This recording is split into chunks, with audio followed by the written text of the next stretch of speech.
The first trading day of February saw the Dow close up more than 500 points. I want to take a look at our interactive stock market heat map brought to you by FinViz, showing the top 500 stocks. As you can see, tech stocks were mixed today. Nvidia shares traded lower after reports that its potential $100 billion investment in OpenAI has stalled. Another company we're keeping an eye on, though, is Target. That stock closed up more than 3% after its new CEO started this Sunday. He is facing a tough challenge of pulling the retailer out of its slump. With increased competition from Amazon, Walmart, and Costco, Target stock has dropped nearly 30% in just the last 3 years. Target, which is based in Minneapolis, is also facing anti-ICE protesters who want the company to call for ICE to leave Minnesota. So joining us now is Brooke DiPalma, Yahoo Finance senior reporter. Brooke, great to be with you. This new CEO has a lot on its plate. Target sales, as we said, have been slumping for years now. The company under pressure to respond to the immigration crackdown in Minnesota. So what's the strategy here?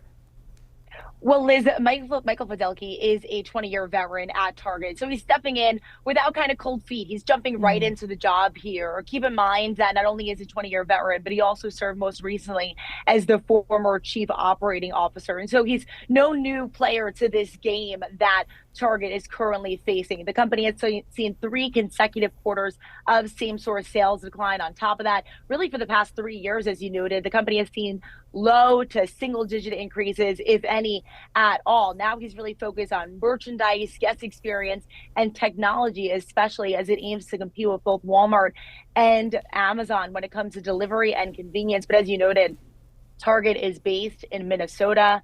He is being called to certainly comment on the ICE protests that are currently happening. And in a video obtained that Michael Fiddelke sent out to the Target team last week, obtained by Yahoo Finance, that is, he did sort of address this. He said specifically that they're doing everything they can to sort of manage the situation. He also said that he did sign that letter from the Minnesota Chamber of Commerce, along with 60 other CEOs that are Minnesota-based companies, to really address that they are acknowledging what is currently happening within the Twin Cities. But now the rampage is up. We heard from America's Federation of Teachers President Randy Weingarten today that she's calling for Target CEO specifically to clearly state that it wants federal immigration agents to leave the city, and also for what she called was silence on ICE activities in Minneapolis. So more and more people, more and more foundations are stepping up, saying that they want more from the new Target CEO when it comes to the current protests that are happening where it is based in Minnesota.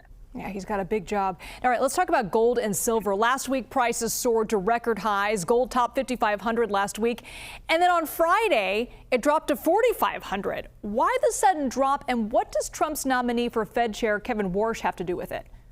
Liz, these are pretty crazy swings after we saw 2025 be a significant run-up for both gold and silver.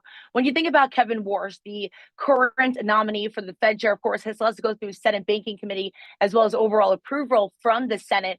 But he was once known as a hawk. He was known to keep interest rates higher. And many traders were really betting on the fact that whoever Trump put in would be someone who would cut interest rates lower pretty quickly. So now Kevin Warsh, known as this hawk on the street, who formerly served as a Fed governor from 2006 to 2011, that's sort of echoing that, well, maybe interest rates can stay higher for longer.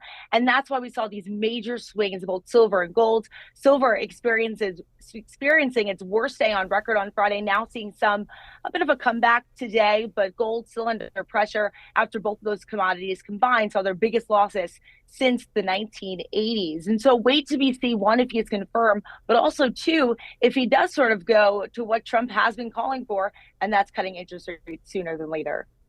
Brooke DiPalma, thank you so much.